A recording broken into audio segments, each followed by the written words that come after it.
Welcome to Healthy Living. I'm Lori Johnson. Thanks for tuning in today. Our topic is cancer, specifically a novel cancer treatment that's fairly new and is gaining a lot of steam. My guest is Jane Mcclellan, author of the new book, How to Starve Cancer Without Starving Yourself. Jane, thanks so much for being here. Great to see you. Thanks, Laurie. Thanks very much for having me on. So you developed this treatment really about 17 years ago when you were diagnosed with stage 4 cervical cancer, metastatic cervical cancer, and also lung cancer. And we're not given very long to live. And here you are 17 years later, and you basically developed this treatment for yourself to save your own life, which it did. And now you're sharing it with other people. How does that feel for you to share what you've learned with the world? How is it going so far?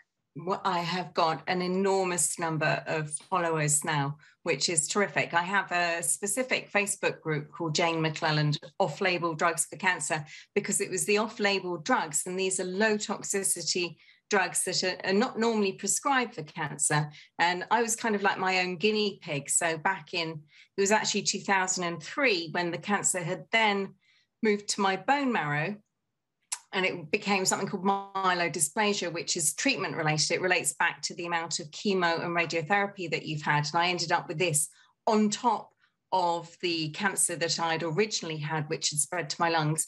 So this then became a really urgent situation. And I knew I had to do something different because the traditional treatments didn't work. And the chemo had actually led to this problem. So I actually put together a cocktail to block the metabolic feeding routes that cancer uses. It uses quite a number of different feeding routes, and I needed to block not just glucose, because people are very hung up about sort of starving glucose. And we know that all cancers have this avid need for lots of glucose, but they also use other things as well. So glutamine, which is an amino acid, it's a protein, and it also uses quite a lot of fat. And part of my cocktail was to sort of block multiple pathways at the same time. And I really didn't think I was going to survive. I didn't think this was going to work. I was just trying to buy myself some more time. This was a complete leap of faith for me, because I didn't know this was going to work. Nobody had done it before. This was an entirely new approach to getting better.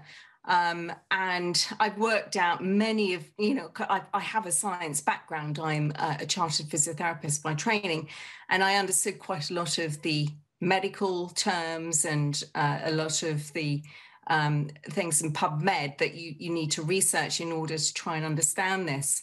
And there were a lot of things that I realized had been overlooked by traditional treatments, such as the glycolysis, which is an abnormal fermentation process that goes on in cancer to pull in glucose. And effectively, I worked out a combination of old low toxicity drugs that kind of block multiple pathways at the same time. This is kind of like how we eventually got the cure for HIV, was using a cocktail approach to block off the ability of, in that case, the virus to mutate and use different pathways. But in cancer, this is what happens. It mutates, and that's why we get resistance to treatment, because it's not able to overcome those different feeding routes. It's metabolically very flexible. And this was only discovered back in 2015, how metabolically flexible the cancer stem cell is. And the stem cell is what we're not currently treating with conventional treatments at all. Well, I found it very fascinating reading your book, and so very gratifying, in fact, that you did have this extensive scientific background so that you could do a lot of this absolutely fascinating research. And, a lot of our viewers, and myself included, are already partially there in that we are already aware of the fact that cancer feeds on glucose, which is basically sugar, which is found in sugary foods, but also carbohydrates, especially the white carbohydrates like white flour. And so we're told to cut out these types of things, and that can Yeah. starve the cancer cells. But you actually take it much further than that, because you're saying basically that the cancer cells can mutate after that. So if you deprive them of the glucose, they start feeding on some other things that are also in our body. And really, it's just too difficult to make your diet so that you don't eat any of the things that contain the types of things that feed the cancer. So you basically then take certain off-label drugs to help block these pipelines that feed the cancer cells. Am I describing that right in layman's terms? You are. Yeah, yes, you are. You're absolutely right. And there are a lot of supplements as well that will help block those feeding lines, like curcumin, ursolic acid, quercetin, sulforaphane. There are lots of supplements that help starve the cancer as well. So it's a multi approach that you need in order to block the different pathways. But yes, if you block the glucose pathways, it can switch to using glutamine, which is this amino acid, or it can use fat as well. So my combination was lovastatin, which is a statin that blocks the cholesterol pathway. I also took dipridamole, which is an antiplatelet drug, which blocks an alternative. This is like if you block one, it then goes up this other route. So it's an alternative cholesterol route. And every cancer cell will need to have cholesterol blobs on its surface. That's how every cancer cell needs cholesterol. So blocking those two cholesterol pathways with the dipridamole and with the statin was really effective. But the statin also blocked GLUT1, which is the main glucose receptor. The dipridamole also blocks something called nucleoside salvage. There are many different routes that the cancer can use. And I used a cocktail. I didn't know it at the time. I was kind of, I worked it out eventually, sort of exactly how I'd done it. And I've come up with this triangle map of glucose on one side, glutamine on the other, and the fatty acid pathways at the bottom. And this works out the sort of the key feeding routes that cancer will use in order to, and this is not just applicable to my cancer, this is applicable to every cancer. They don't all use the same routes equally. Some cancers use different routes predominantly and less of other routes. So that's where you get the difference of the phenotypes, which is the expression of the cancers. They all vary a little bit. And this is work that I'm now doing now. I'm going to be developing an app in order to collect data on the different types of cancer and which cocktails are the most effective. So that's my next goal, is to then collect data. I've got a lot of people doing incredibly well, going into full remission from stage 4. And I've got a lot of those people on my Facebook group, so people can check that out with positive progress hashtag, which is on my Facebook group. But it's just a matter, this is where we need to go. It's kind of what happened with HIV, in that there was this collaboration, and eventually it was a whole network of patients working with researchers, working with doctors, that they eventually came out with a cocktail that blocked all those different mutations and the different alternative pathways that virus can use. But in cancer, it's a similar thing. And it's the same actually with antibiotic resistance. We just need to work out what it does to switch and actually become resistant. And then we need to work to block that. You'll find that Big Pharma has actually given up on trying to create new antibiotics. They just want to look at different ways to actually make the antibiotics that we have work more effectively. And it's the same with cancer. We have, I believe, all the drugs and equipment that we need now in order to cure cancer. We're just not getting the right cocktails. Well, the book is fascinating. It's called How to Starve Cancer Without Starving Yourself, written by Jane Mcclellan. We're going to take a commercial break and be right back. Stay tuned. Welcome back to Healthy Living, and we are continuing our discussion with Jane Mcclellan, author of the book, How to Starve Cancer Without Starving Yourself. And Jane, your personal story is just amazing. It's so heartbreaking at the very beginning, because you were given this terminal diagnosis, and yet you were able to overcome it and offer hope to the millions of other people who have also received diagnoses for stage 4 cancer.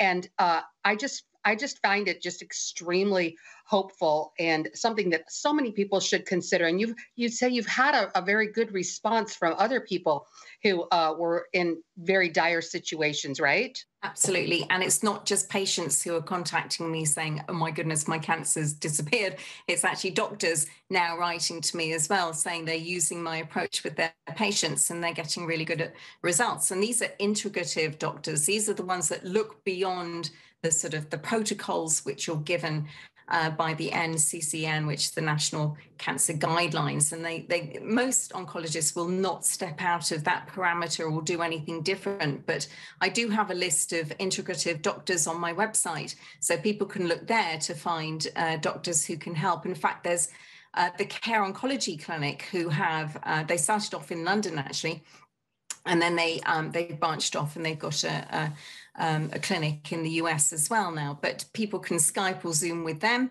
And they do a cocktail almost identical to the cocktail that I put together. So you can start off with them, even if your oncologist will, poo-poo this as they often do and say there's no evidence, because of course they're looking for randomized clinical trials. But of course, doing trials with these old drugs, there's no money in it. They're very cheap. No pharmaceutical company is going to get any recompense for doing that. So unfortunately, this is going to be word of mouth, the kind of patient revolution that I've kicked off.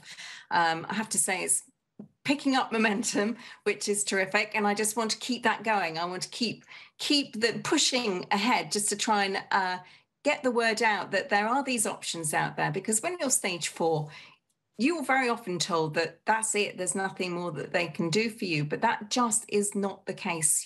There are a whole host of different things that you can do. And you mentioned before about this metabolic theory. A lot of our viewers might not really recognize that term. We know that most oncologists recognize the cellular theory and attack cancer that way. But when you talk about a metabolic theory, a lot of people recognize that term metabolism, and they know that it has to do with food. And this is really sort of the same type of thing, where the types of things that we eat and drink can feed our cancer cells. And you have come up with this cocktail to basically these drugs that basically block the effects of these things. But this is really a treatment for people who have already been diagnosed with cancer. And I was sort of reading it as a way to prevent cancer, because you brought out a lot of really interesting points in your book about how harmful things are, that like sugar and carbohydrates. And your mother, who was dying of cancer, you tried to convince her to stop eating these types of foods, but her doctor said, go ahead and eat them, which now looking back, you saw as really problematic. Can you elaborate a little bit about, at the very least, how we can change our diet to prevent cancer and also minimize the spread of cancer? Well, the best things, I think, is intermittent fasting. That way, you're kind of blocking all the routes in one go. So the glucose, the glutamine, and the fat.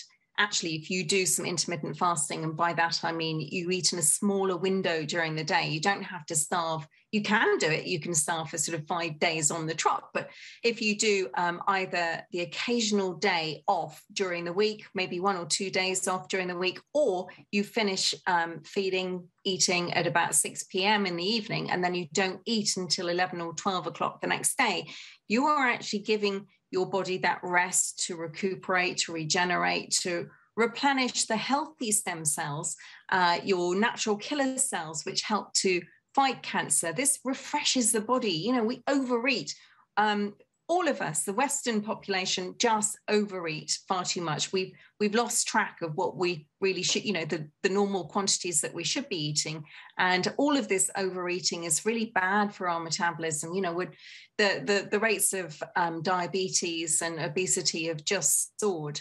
And all of this actually then relates to being able to feed the cancer much easier. If you have a good, happy metabolism and you're clearing out your system and doing this intermittent fasting, your chances of having cancer are slashed. We're going to take a commercial break and be right back. Stay tuned. Welcome back to Healthy Living. We're continuing our discussion with Jane Mcclellan, author of the book, How to Starve Cancer Without Starving Yourself. And Jane, your protocol, your treatment for cancer is absolutely fascinating. Please tell our viewers one more time about where they can get the book and get more information about the treatment. My book's available on Amazon, or you can go to my website, howtostarvecancer.com, and the online course is really useful. People are finding that alongside the book to teach them, the videos are much easier for people to understand. So my website, How to Starve Cancer, the online course, and I also have my Facebook groups as well. So How to Starve Cancer Facebook group, Jane Mcclellan, Off-Label Drugs for Cancer group, start there, and if you have cancer, please go to my website, find yourself an integrative doctor who actually understands and knows about my protocols, because I have a whole list and it's growing. Thank you, Lord. It is growing every week. I get more doctors on board. Well, there's so much need. We see the cancer rates growing at these just astounding levels, and the predictions of the future are quite frightening. I think that you mentioned this just a moment ago, but just one more time for our viewers, you don't have to do an either or approach in many cases. No. In other words, doing your protocol and incorporating some of your treatment plans does not mean you have to say no to what your doctor is recommending, such as surgery or radiation or chemotherapy, right? Yeah, because those treatments, the chemo and the radiotherapy, they're quite they're quite black and white. They just only treat the fast dividing cells. They're not getting the stem cells, but they are useful because you want to eradicate those fast dividing cells as well. But it's the cancer stem cells that are left behind because they are slow dividing. And at the moment, oncology are not treating those at all because they don't know how to. And the trick here is to starve them and to actually block their metabolism. And that way you actually get rid of the stem cell alongside the fast dividing cell. There's only about 1 in every 10,000 cells in the tumor that's actually a cancer stem cell, but they are the dangerous, tricky ones that are metabolically flexible, that switch their feeding routes, that mutate. They're the really tricky ones that actually get left behind, and then they spawn these new tumors in different locations as well. So it's a matter of getting both.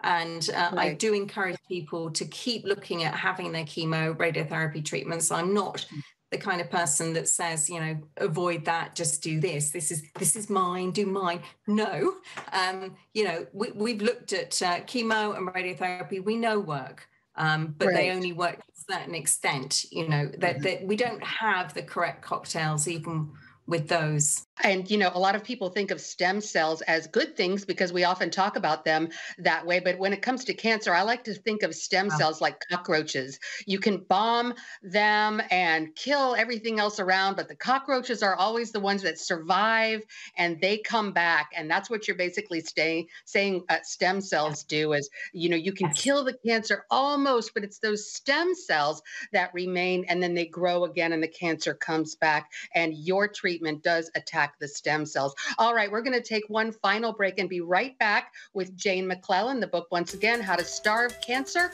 Without Starving Yourself. Stay tuned. Welcome back to Healthy Living. We're talking with Jane Mcclellan, author of the book, How to Starve Cancer Without Starving Yourself. Jane, you mentioned moments ago about ways to prevent cancer, and you talked about staying away from sugar and intermittent fasting, which so many of us do every day, only eat within a 6-hour window. Talk about some other ways to prevent cancer. There are lots of supplements that are really useful. I took something called Berberine. This is actually a natural version of metformin, and you can buy this anywhere. This is now readily available, and it's a very useful supplement because it works on many of the same metabolic pathways that the metformin uses. Not all of them, they are slightly different. They're not exactly the same, in terms of what they do. But Berberine is brilliant, and that was part of my cocktail as well back when I was, in 1999 when I first started getting the secondaries and having to look at upping my game. Sulforaphane, which comes from broccoli sprouts, brilliant. It actually stops something called cysteine, which is an amino acid getting into the cell. this can be brilliant for prevention, but also cancer uses, this is a problem with cancer, it kind of switches to use things that can be beneficial for you initially, like cysteine. Now that helps prevent cancer, but actually when you have cancer, it produces an antioxidant called glutathione, and glutathione can prevent your cancer from being killed by chemo, radiotherapy.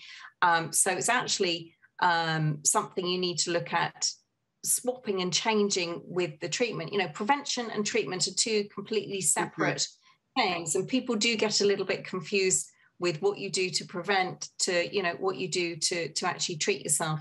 And you don't have to do the full starving protocol to prevent it. You know, that you need to be looking at a well-balanced diet, the intermittent fasting, and some key supplements would really help with that. And one thing that really caught my attention when I was reading your book was dairy does seem to be quite problematic, and also really too many meats, you know, maybe. So for those of us who are just, you know, generally living and generally trying to stay healthy, maybe not so much dairy or meat. Anything else just from a just general dietary perspective, aside from supplements? Saturated fat. Cancer will use saturated fat to protect its membranes, to stop them being broken down by chemo, radiotherapy. And you need to have more fish oils. Fish oils are really, really beneficial. So, you know, the right type of fat is really critical. And you need to have a high quality olive oil as well, extra virgin olive oil that contains hydroxytyrosol, oleocanthal. These are elements in an olive oil that you won't find in the cheaper brands, and it's worth investing in some really good quality olive oil. I have a brand on my website as well, which is fantastic. It has 5 times more of those components in it than most olive oils, and this can help protect. It's got great results for sort of helping with cancer and also for Alzheimer's as well. Well, unfortunately, Jane, we're out of time. I just want to thank you so much for being here on the program today and for your outstanding work. Thank you once again for being here. And one more time, how can our viewers find your website? howtostarvecancer.com, and they can find my book on Amazon as well. All right. Well, thanks again for being here. And thanks to you viewers for tuning into this edition of Healthy Living. I'm Lori Johnson, and we'll see you again next time.